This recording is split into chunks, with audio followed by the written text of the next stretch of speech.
हे कायम ठेवल्यात आपल्याला बघायला मिळतंय। निश्चित किरण, तुम्ही असेच जोडलेले राहा। आणखी एका बातमी संदर्भात तुमच्याकडून माहिती हवी आहे। तर नाशकात आजपासून पाणी कपात लागू करण्यात आली आहे। संपूर्ण शहरात आज पाणी पुरवठा बंद असणार आहे। तर उद्या कमी दाबाने पाणी पुरवठा केला जाणार आहे। गंगापूर, मुकणे आणि दारणा धरणातील पाणीसाठा घटलाय। मान्सून लांबल्याने पाणी पुरवठा बंद ठेवण्याचा महापालिकेचा निर्णय।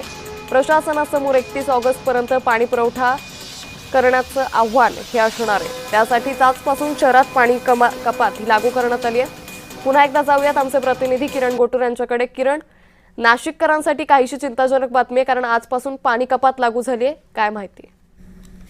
नाशिककरांसाठी एक महत्त्वाची बातमी आहे अंकिता। मागच्या काही दिवसांपासून गंगापूर धरण असेल म्हणजे नाशिकला पाणी पुरवठा करणारे जे काही मुख्य धरण आहेत या धरणातून पाणी साठा जो आहे तो झपाट्याने कमी होत आहे आणि हे सगळं पाणी 31 ऑगस्ट पर्यंत पुरवण्याचा प्रशासनासमोर आव्हान असणार आहे।